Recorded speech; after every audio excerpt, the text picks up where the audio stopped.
તપાસ સુરતમાં બોગસ લાયસન્સથી હથિયાર ખરીદીનું કૌભાંડ ઝડપાયું છે। નાગાલેન્ડના ડોક્યુમેન્ટ પર લાયસન્સ બનાવી હથિયારો ઇસ્યુ કરાતા બોગસ લાયસન્સના આધારે અત્યાર સુધી 51 હથિયારો ઇસ્યુ કરાયા છે। સુરત ક્રાઇમ બ્રાન્ચે અત્યાર સુધીમાં 4 આરોપીની ધરપકડ કરી। હથિયાર આપનાર ગજાનન ગન હાઉસના માલિકની પણ ધરપકડ કરાઈ છે। 16 જેટલા આરોપીઓને વોન્ટેડ જાહેર કરવામાં આવ્યા છે। લાયસન્સ મેળવનાર વ્યક્તિઓ ક્યારેય નાગાલેન્ડ ગયા જ ન હતા। નકલી સરનામા અને દસ્તાવેજોના આધારે લાયસન્સ આપવામાં આવ્યા હતા। કૌભાંડનો મુખ્ય સૂત્રધાર હરિયાણાનો આસિફ હોવાનું સામે આવ્યું છે। આસિફ લોકો પાસેથી દસ્તાવેજો એકઠા કરીને નાગાલેન્ડમાં બોગસ લાયસન્સ તૈયાર કરાવી હથિયાર આપતો હતો। બોગસ લાયસન્સના આધારે હથિયારના વેપલાનો પર્દાફાશ ગુજરાત એટીએસ અને સુરત ક્રાઇમ બ્રાન્ચ દ્વારા કરવામાં આવ્યો છે।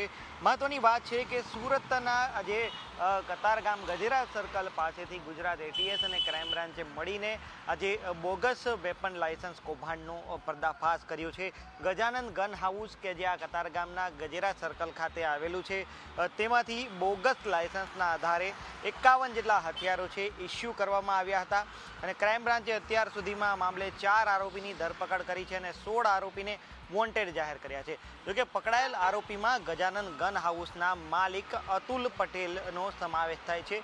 ચોંકાવનારી વાત એ સામે આવી છે કે લાયસન્સ મેળવનાર વ્યક્તિઓ ક્યારેય નાગાલેન્ડ ગયા જ ન હતા, માત્ર નકલી સરનામા અને દસ્તાવેજના આધારે તેમને લાયસન્સ આપવામાં આવ્યા હતા। પોલીસે હાલ આવા 3 લોકોની ધરપકડ કરી છે। સાથે બોગસ લાયસન્સના આધારે હથિયાર આપનાર ગજાનન ગન હાઉસના જે માલિક છે તેમની પણ ધરપકડ કરવામાં આવી છે।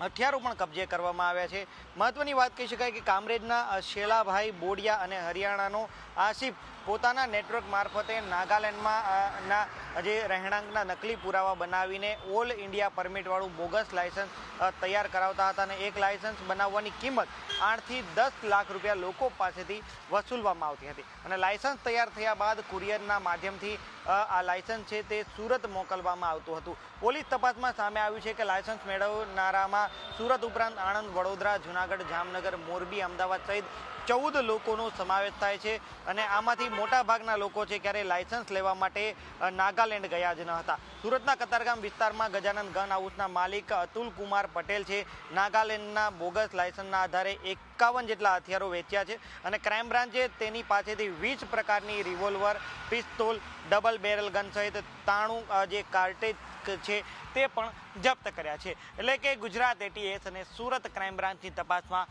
મોટો ખુલાસો સામે આવ્યો છે કે નાગાલેન્ડમાંથી જે લાયસન્સ મેળવવાના હોય છે તે લાયસન્સ નાગાલેન્ડ ગયા વગર જ સુરતના ગન હાઉસમાંથી ઇસ્યુ કરવામાં આવતા હતા અને આ બોગસ લાયસન્સના આધારે જે છે તેમને ગન આપવામાં આવતી હતી। આ ઉપરાંત એક લાયસન્સની 8 થી 10 લાખ જેટલી મોટી રકમ પણ વસૂલવામાં આવતી હતી। હાલ તો આ ગજાનન ગન હાઉસના માલિકની પોલીસે ધરપકડ કરી વધુ તપાસ હાથ ધરી છે। કેમેરા પર્સન કે સી વઘાસિયા સાથે ધ્રુવ પાપરા, ન્યૂઝ કેપિટલ, સુરત।